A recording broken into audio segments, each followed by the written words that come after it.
association, i.e., the food industry within UAE, is facing in terms of challenges coming out of the COVID? Do you see opportunities coming out of the COVID for UAE's manufacturers? Um, and this linked to the poll question also we had, where if the biggest supplier markets are being affected because of COVID, does it bring opportunities for other markets such as UAE and others, Indonesia and others, to to expand their production and exports? Okay, thank you, Rafi. To give you an idea, it's no doubt that COVID-19 have really disturbed the supply chain overall. They'll give you a quick example. After the hit, as you know, Dubai government, UAE government have taken very proactive role in terms of setting a red lines when Sheikh Mohammed, Zain Sheikh Mohammed spoke about the food and the medicine to be a red line to make sure that the food supply and medicine supply is not interrupted. This is when we sit with all the stakeholders to really look into how can we were having a very tough question, Sharafi, I have to admit. Government, when Sheikh Mohammed have put this red line, the government created a committee regarding the food securities, and they wanted to know how much do we have in terms of food and how long this food can sustain with us. Because as you know, at that time, nobody was knowing when the thing will be lifted and when the hit of COVID-19 will come to an end. When we looked around, these information were not really captured properly, I would say. Not to the standard where I wanted to have it. But we as a group, we were acting on something we call it the food platform, which is a platform we initiated 3 years ago because of our belief in digitalizing all our information, especially when it comes for food. You know, the full value chain from the farm to the fork, where you have the producers, the manufacturer, the wholesaler, the logistic companies, the retailer, the consumer. We want to know how much do we have with all the stakeholders, and the information were not easy to find because you have to go visit all these wholesalers, visit all these manufacturers, visit all the retailers to come to know what do they have in terms of their store. So we worked very hard to really implement that. When we got AC Nelson, we're part of this. They really gave us a very good help. Municipalities and all the other stakeholders, and we were really acting with the government to try to get to the number as close as possible. So when you tell me, Saleh, what opportunity do we see? I see data. Without data, we will not be able to move forward. So in terms of data, how can we really capture this data in terms of information, transfer it to become a digital, and from making it digital, how can we utilize the blockchain to really even help us with the halal certificate? Right. As you know. And then I think this is so you would say the fact that you put in systems and technology in place to even understand the supply availability will actually help the industry going forward, because now you have a system of a more of a real-time tracker of the supply chain, and hence perhaps enable improvements even in trade and helping the supply. Ravi, just to add, see, data is very important for all the stakeholders who sit in the value chain. Government will be able to regulate based on the stock they have in the country. Wholesaler will understand how much stock is in the country, so they don't need to end up by overstocking and then liquidating, then giving it to as an expired product. Retailer, manufacturer. So imagine how much waste do we have in the value chain, and if we have these prompt data available with us continuously, the whole value chain and the stakeholder will benefit. And this is what we are trying to promote with our food platform, which we've already established and is going on. That's great insight. Thank you, Mr. Luta. Sister Asma with Ifanka, Mr. Luta talked about blockchain and blockchain facilitating even the compliance process. And I know Ifanka is looking at it, maybe looking at it. Can you quickly, and I want to be conscious of the time. We have around 10 plus minutes remaining. I want to ask some of the questions that have been posted also. So if you can give short answers, I'd really appreciate it. You're on mute, Sister Asma. You're on mute. If you could repeat, please. So we're assessing blockchain. It's in the beginning stages. There's spaces that it makes more sense in than others, and so it's just being evaluated right now because it wasn't inherently built into the system when we started. So that's kind of where we're at. Okay, great. Because you're on the forefront, and you'd have a sense, especially from the U.S. side. Professor Sukoso, could you share? I know you have recently formed some partnership to enable technology to automate the process and work for BPJPH, and especially in this environment, as Mr. Lutha also alluded to. Tell us how you're using technology or any other tools and processes to help you bring efficiency in your process. Yeah. We start with the. Of course, it is because of me start with the new institution. Everything must be prepared. Yeah, blockchains. It is a kind of the technology that we need, but unfortunately, of course, we have some limitation in especially for human resources. Working together with some parties, like maybe from the other part of the Ivanka, maybe giving me to help the technology for developing the blockchain system, maybe some of the to support the how to make more efficient the certification and also the registration in coordination with other partner with the country like USA, because the US is a main of the our partner in Indonesia, because mostly the product also come from USA. Therefore, that's cooperation is necessary for me to support the activity of Halal in the BBGBs. I know that we are as a new institution. Of course, we have so many limitations. Therefore, we identified all. Then maybe for the next step, we can have the event to discuss, maybe to make a cooperation each other. That is my comment to support the halal certification in my country. Okay.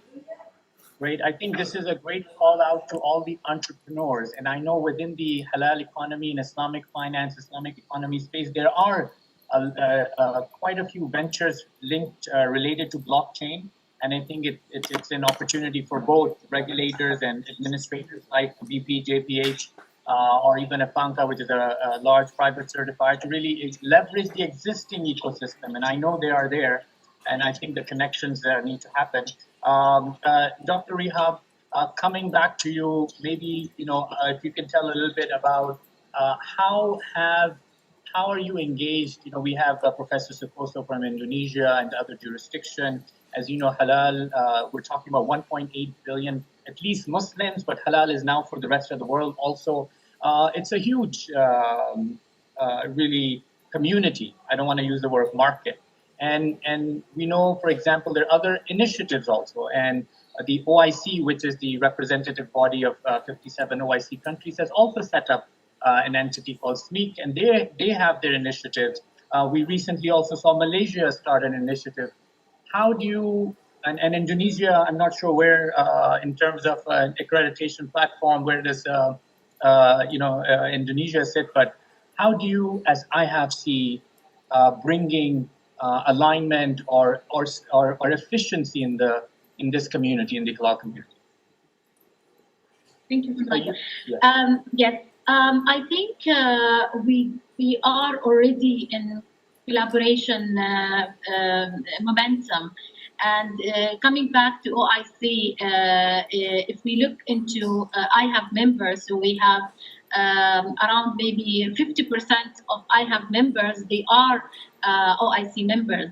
Moreover, that we have 5 board of director members within IHAB. They are within a board of director of SMIC Accreditation Council. And if we are talking about SMIC, it's the Standardization and Metrology Institute of Islamic Countries. So basically, their presence is very important because they are a standardization body in which they are harmonizing the standard across the 57 countries, Muslim countries, which can be used by the rest of the world. So we have a very good and strong collaboration because in IHAB accreditation body, when they do accredit the certifiers, they have to accredit them based on the standards. Okay, and those standards they can be taken at the national level to create a national scheme. For the time being, IHAB they are recognizing UAE scheme because it's very essential to have a scheme which a set of standards plus other technical requirements. But we are in the pipeline also with the SMIC to adopt the SMIC standard, and I have also with a strong relation with OIC to be identified as a designated platform for Halal accreditation body. Yeah.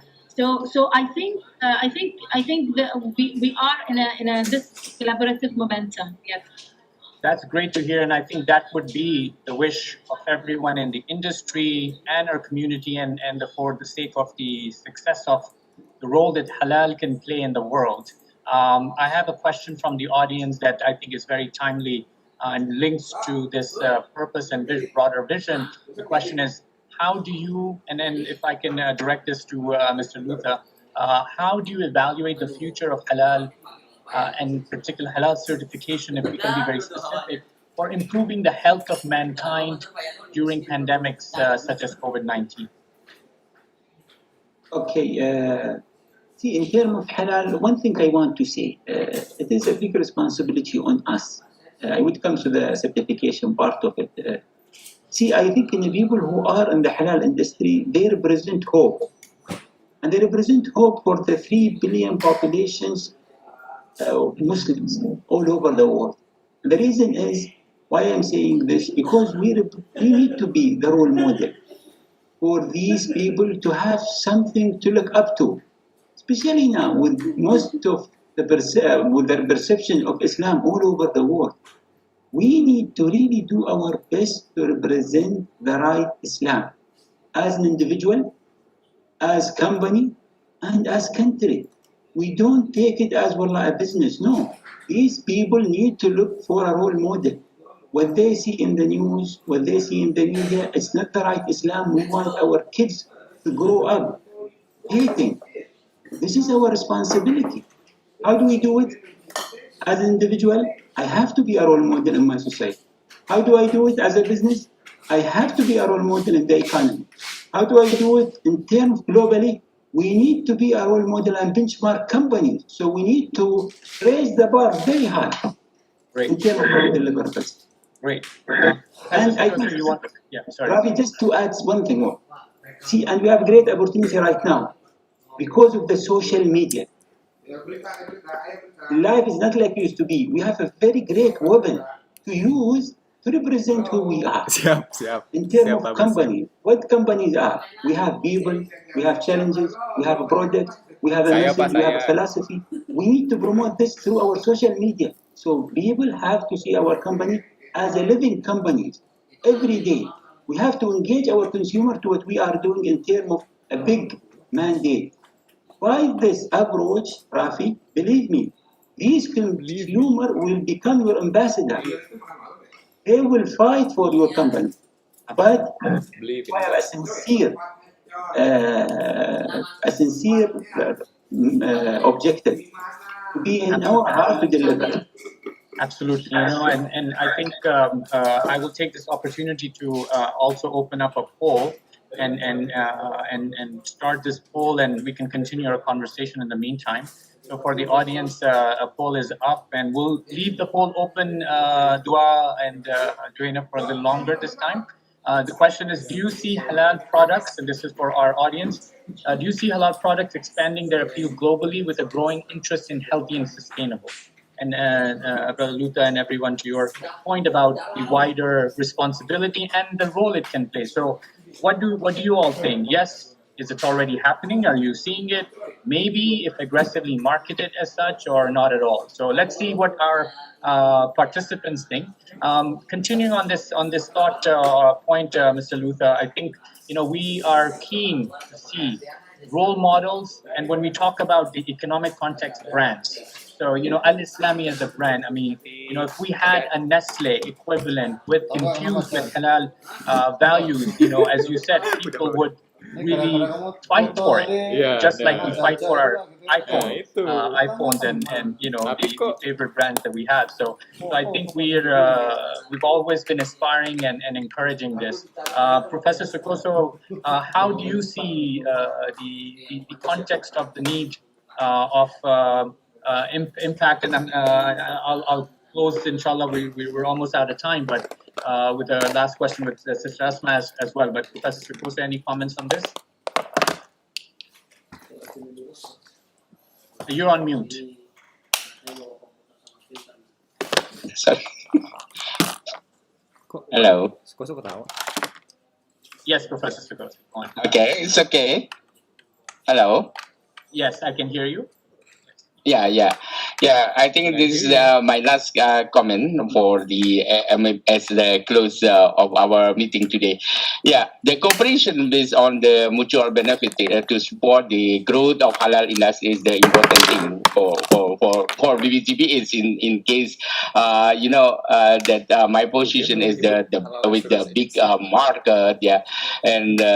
We lack with some of the capability to to support the using the technology like as I mentioned before, developing by the blockchains and maybe other issues that we can work together. Also, the SMIC. As I mentioned before, that it's very important because as a new institution under the government, we possible to use the standard from the SMIC or maybe other country by doing government to government cooperation or maybe some of cooperation that we can design together with our partners. It's my comment. Masih ada Pak, saya masih ada. I'm really excited to see a response from the poll. I don't know if our other fellow panelists can see the response. Mashallah, 59% think that it's already happening, meaning halal is already globally Itu mah buat itu. seeing the interest in halal being healthy and sustainable. So I think, alhamdulillah, and I, from our dinar standard coverage point of view, especially from some of the Western markets, we're seeing halal really starting to be seen as halal, as healthy. And it is a very positive brand in an international context. Islamic may be, a challenging brand, if I can use that word, but halal is really is something that the world is seeing it in a positive way. It's an opportunity for us to create more role models and really deliver the values that it stands for. I'll take one last question to Sister Asma to make sure she has her voice as well on a very important topic that you've been passionate about, which is the impact of food on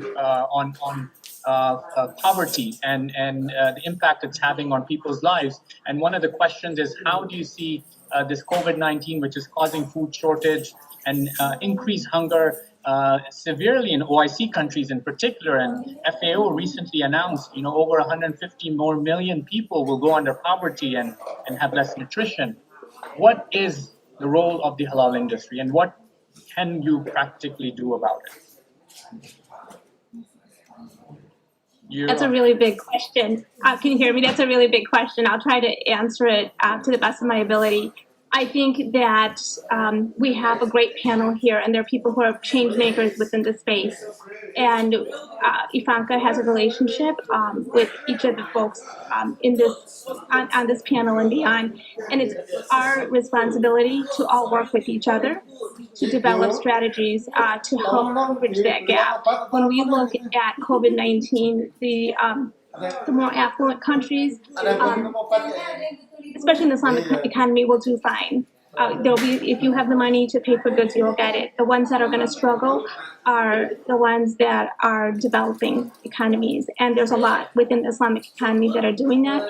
And I know at Ifanka, we've taken that very seriously, and we're working in the spaces that we can in terms of how do we aid developing economies around the ideas of nutrition equity, and food security, and we take that very seriously. We're developing programs within the U.S. and with international organizations as well to address that. And we are really looking for partnerships to because Ivanka can't do it alone. No one group can do it alone. We all need to work together, and we look forward to continue building those relationships with all the amazing people. Great, thank you. And Dr. Rehab, if you had any final comments before we close.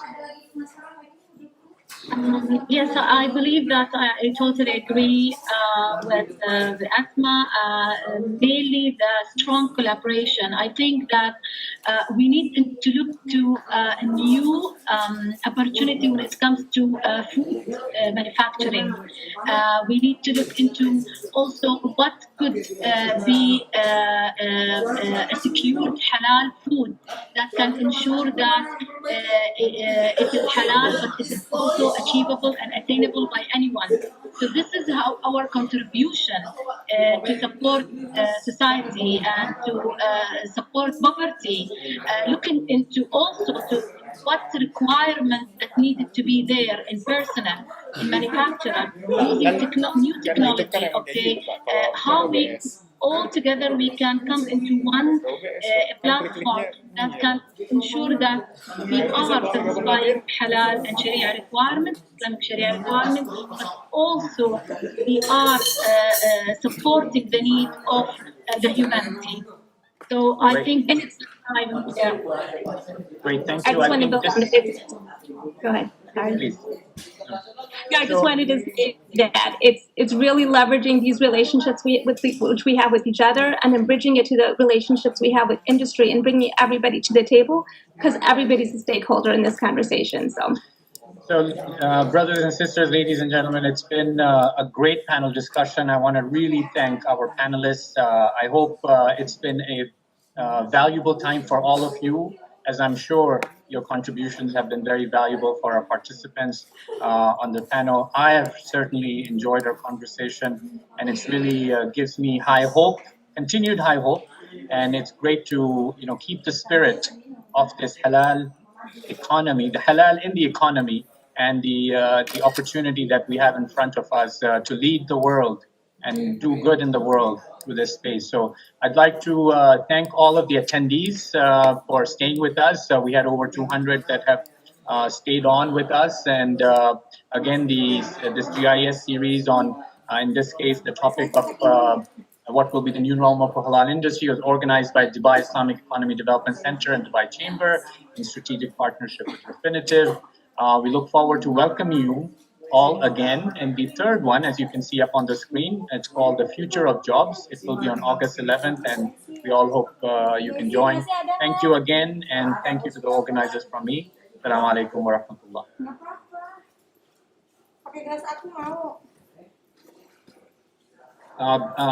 If there's anything from the organizers, Johanna or Dua, otherwise, thank you again all for joining.